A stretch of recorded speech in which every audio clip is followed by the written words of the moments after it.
যে ব্যক্তি বিপ্লব করে বিপ্লবী হয়, সে তার মৃত্যুকে পরোয়া করে না। তার সিদ্ধান্ত হয় ডু অর ডাই, করো নয় শাহাদতের পথে মরো। ঠিক কিনা? হযরত ইব্রাহিম আলাইহিস সালাম বললেন ঠিক আছে, তিনি একা, আর একজনও তার সাথে মুসলিম। তিনি সিদ্ধান্ত দিয়ে দিলেন ঠিক আছে, আমার কথা যখন শুনবাই না, তা আমিও তোমাদের মূর্তিগুলোর ব্যাপারে চূড়ান্ত সিদ্ধান্ত নিতে যাচ্ছি। হযরত ইব্রাহিম আলাইহিস সালাম যেখানে বসবাস করতেন, বাবেলের প্রতিটা মানুষ ছিল প্রকৃতি পূজারী, মূর্তি পূজারী, অগ্নি পূজারী, বস্তুর পূজারী। সেখানে আল্লাহর তাওহীদকে মানার মতো একটা মানুষও ছিল না। উনি যাকে বাপ বলতেন, কোরআনে তার নাম এসেছে আজার, সেও ছিল মূর্তি পূজারী। মূর্তিগুলোর বিরুদ্ধে তিনি বক্তব্য রাখতে লাগলেন, যুক্তি দেখালেন, তোমরাই তোমাদের হাত দিয়ে যাদেরকে বানালা, তোমরাই তো তাদেরকে তৈরি করলা, তারা কেমন করে তোমাদের উপাস্য হয়? এটা তো অযৌক্তিক কথা। এক পর্যায়ে বাধ্য হয়ে তিনি বললেন, ওয়াতাল্লাহি লাআকিদান্না আসনামাকুম বা'দা আন তুওয়াল্লু মুদবিরিন।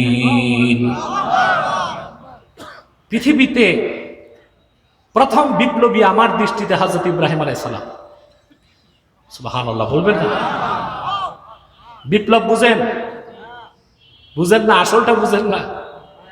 ইব্রাহিম আলাইহিস সালাম একা মানুষ, দল নাই, পার্টি নাই, টাকা নাই, পয়সা নাই, সহযোগিতা করার একটা মানুষ নাই। তিনি বললেন ওয়াতাল্লাহি লাআকিদান্না আসনামাকুম বা'দা আন তুওয়াল্লু মুদবিরিন। আমার কথা শুনলা না? আল্লাহর কসম, আমি ইব্রাহিম তোমাদের এই হাতে বানানো খোদা নামের বেহুদাগুলোর ব্যাপারে চূড়ান্ত সিদ্ধান্ত নেব। সুবহানাল্লাহ বলবেন? এটা বিপ্লবের কথা। যে ব্যক্তি বিপ্লব করে বিপ্লবী হয়, সে তার মৃত্যুকে পরোয়া করে না। তার সিদ্ধান্ত হয় ডু অর ডাই, করো নয় শাহাদতের পথে মরো। ঠিক কিনা? হযরত ইব্রাহিম আলাইহিস সালাম বললেন ঠিক আছে, তিনি একা, আর একজনও তার সাথে মুসলিম। তিনি সিদ্ধান্ত দিয়ে দিলেন ঠিক আছে, আমার কথা যখন শুনবাই না, তা আমিও তোমাদের মূর্তিগুলোর ব্যাপারে চূড়ান্ত সিদ্ধান্ত নিতে যাচ্ছি।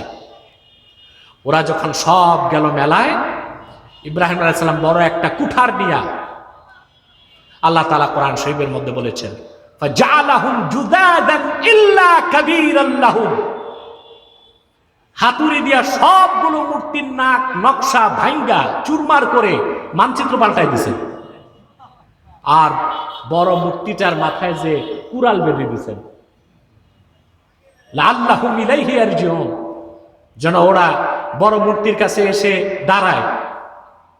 ইব্রাহিম আলাইহিস সালাম তখন বলবেন যে ভাঙছে কে, তারই জিগাও। সুবহানাল্লাহ কইবেন না? ইব্রাহিম আলাইহিস সালাম এটাই চাইছেন। ভাঙ্গার পরে তো প্রশ্ন আসবে ভাঙছে কে, তুমি বলবেন বড়টারে জিগাও। কোনটা রে?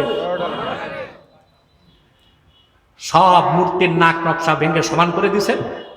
ইব্রাহিম আলাইহিস সালাম বাড়ি গেছেন, মূর্তি পূজারীরা এসে হইচই লাগাই দিছে, আমাদের এই ইলাহগুলো খোদাগুলোরে এই দশা বানাইছে কে? এবার লোকজনকে জবাব দিছে, শোনেন কোরআন শরীফে আল্লাহ বলেন ক্বালু সামি'না ফাতান ইয়াযকুরুহুম ইউক্বালু লাহু ইব্রাহিম। সুবহানাল্লাহ।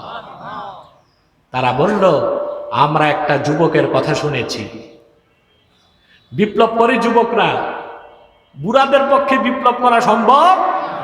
সুবহানাল্লাহ। ইব্রাহিম আলাইহিস সালাম যখন বিপ্লবের পথে হেঁটেছেন, তখন তিনি ছিলেন যুবক। বললেন শুনেছি এক যুবকের কথা, ইয়াজকুরুহুম, এই মূর্তিগুলো সমালোচনা করে সব সময় ইউকালু লাহু ইব্রাহিম, শুনছি তার ইব্রাহিম বলে ডাকা হয়, এটা তার কাজ। সুবহানাল্লাহ বলবেন না? ইব্রাহিম শব্দটা সুরিয়ানি, এটা আরবি হচ্ছে আবুন রাহিমুন, আবুন রাহিম, এটাই হচ্ছে সুরিয়ানিতে ইব্রাহিম। বুঝেন নাই? তাফসীর কুরতুবিতে এসেছে ইন্না লুগাতাস সুরিয়ানিয়া ইউকারিবু লুগাতাল আরাবিয়া, সুরিয়ানি ভাষাটার অনেক শব্দ আরবি ভাষার শব্দের কাছাকাছি। তো ইব্রাহিম হচ্ছে আরবিতে আবুল রাহিম, এটা সুরিয়ানি হচ্ছে ইব্রাহিম, এর মানে দয়ালু পিতা। সুবহানাল্লাহ বলে। তারপরে আপনারা জানেন ইব্রাহিম আলাইহিস সালামকে তাকে নিয়ে নমরুদের ক্যাবিনেটে সিদ্ধান্ত হলো তাকে কঠিন শাস্তি দিতে হবে, আগুনে জ্বালাতে হবে। অগ্নিকুণ্ড নির্মাণ করা হলো, আগুনের লেলিহান শিখা দাউ দাউ করে জ্বলছে। প্রচন্ড আগুনের তাপদাহে হযরত ইব্রাহিমকে নিয়ে আগুনের কাছে যাবে এমন একটা লোক নাই। কাসাসুল কোরআনে ইবনে কাসির রাহমাতুল্লাহ লিখেছেন, নমরুদের রাষ্ট্রে এক ইঞ্জিনিয়ার ছিল, তার নাম ছিল হুজান। কি নাম? হুজান। সে নমরুদকে বলল, স্যার আমি একটা যন্ত্র বানায় দিই, ওইটায় বসায় ইব্রাহিমকে আগুনে দেওয়া যাবে। বলো বানাও। তখন সে কাঠের কামান বানায় দিল, ওইটার নাম এসেছে তাফসিরে মিন জানিক। কি নাম? মিন জানিক, বহুবচন মাজানিক। এটা হচ্ছে কাঠের কামান। বক্তারা বলে চরক গাছ, এগুলো ফালতু কথা, কিতাব ছাড়া কথা।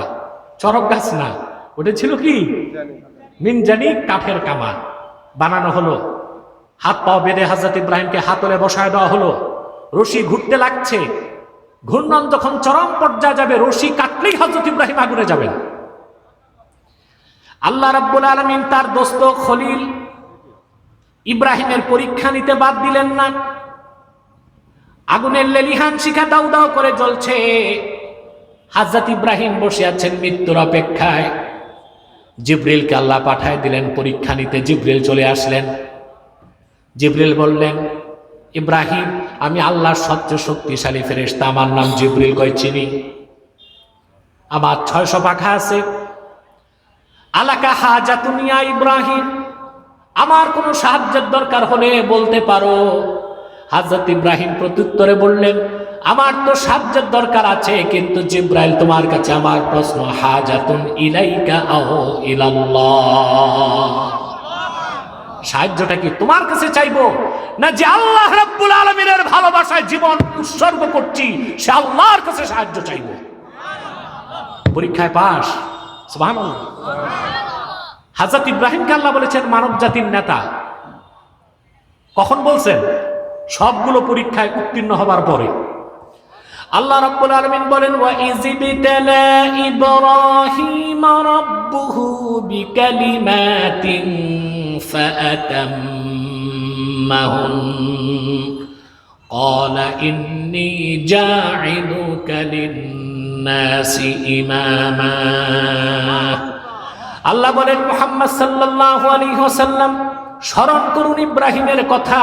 ইব্রাহিমের রব আল্লাহ যখন তার পরীক্ষাগুলো নিলেন, কতগুলো পরীক্ষা নিলেন, সব পরীক্ষায় তিনি উত্তীর্ণ হলেন।